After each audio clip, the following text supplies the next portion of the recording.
और मेरा दुर्भाग्य है कि मैं एक मर्द हूँ, या मेरा सौभाग्य है कि मैं एक मर्द हूँ। मेरी बीबी को किडनैप करके रखा है उन्होंने। आपकी पिटाई की? मेरी पिटाई की, मारपीट की, मुझे बहुत मारा उन्होंने। कोर्ट के अंदर? कोर्ट के अंदर, फैमिली कोर्ट के अंदर। जज के सामने? नहीं, जज के बाहर।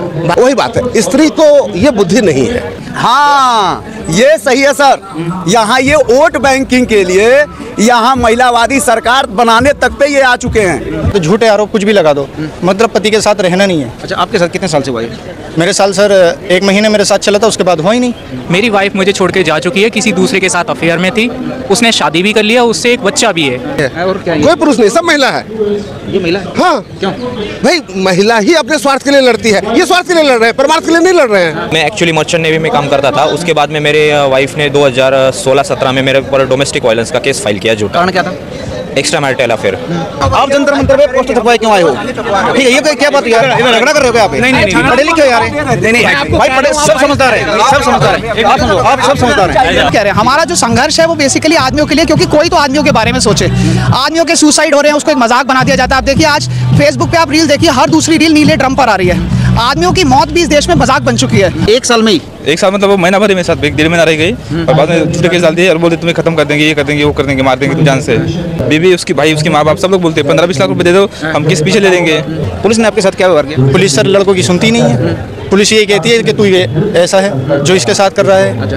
मतलब हम ही लड़कों ही ऐसे होते जो अपनी पत्नी के साथ करेंगे ऐसा। आप पूछ रहे हो, धमका रहे हो? पहले तो हम पूछ रहे हैं। पूछ रहे हो, आप धमका रहे हो? हम पूछ रहे हैं। नहीं, आप इन्होंने सही बात करी, मैं इनसे बात कर रहा हूँ। आप थोड़ा पीछे हट के बात कीजिए। अरे एक मिनट आप सुनिए महोदय। अगर 1 मिनट भाई, अरे सुनिए, नहीं आप सुनिए, पहले ये सुनाइए और लोगों को बताइए। ये सिस्टम यहाँ तक है कि अगर एक पत्नी प्रताड़ित होगी तो यहाँ से महिला संरक्षक अधिकारी निकल करके दरवाजे तक आपके पहुँच जाएंगे, लेकिन अगर एक पति प्रताड़ित होगा तो कोई एक पुरुष बगल वाला नहीं निकल के देखता, वो भी कहता साला गलत किया होगा अपनी पत्नी के साथ, तभी सारे मर्द हो, एक मर्द के खिलाफ खड़े कैसे हो? एक छोटी सी कंप्लेंट एक महिला के द्वारा थाने में कर दी जाती है तो उसकी एफआईआर रजिस्टर कर दी जाती है।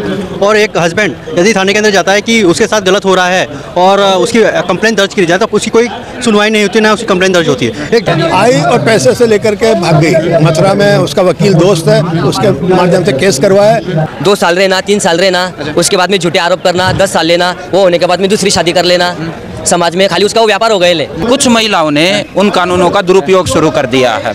आज पुरुष ऐसे हो गए हैं कि महिलाएं अगर जो एक सिर्फ इल्जाम भी लगा दे तो उस पुरुष की कहीं कोई सुनवाई नहीं है। कि हमारी बहन बेटियां ऐसी नहीं हैं, कुछ लफंगे टाइप के पुरुष हैं, हाँ, जो उन्हें बहकाते हैं और उनके गलत वीडियो बनाते हैं और फिर उन पर प्रेशर बनाते हैं कि तू अपने परिवार में ऐसा कर, अपने पति के साथ ऐसा कर, अपनी सास पे ऐसा आरोप लगा।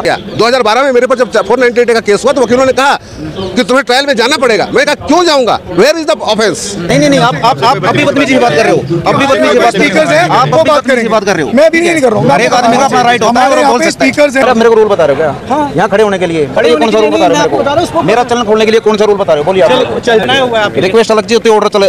वुमन जो भी कहे वो एविडेंस के हिसाब से तोल मोल के ही केस होना चाहिए। महिला ने बोला वो वेद वाक्य मान के, सत्य मान के मुकदमे आगे नहीं चलने चाहिए। मेरे से इवन मेंटेनेंस भी ले रही है लगातार। मेरी जॉब भी छूटने वाली है, इन 4000 रुपये हर महीने का खर्चा देना पड़ता है। सैलरी कितनी है आपकी? मेरी सैलरी 14000 रुपये के समथिंग है। नौकरी छूट गई आपकी? हाँ, छूट गया। तो अच्छा गुरुजी, लिखा है आपने शौक नहीं मजबूरी है। अब पुरुष आयोग जरूरी है।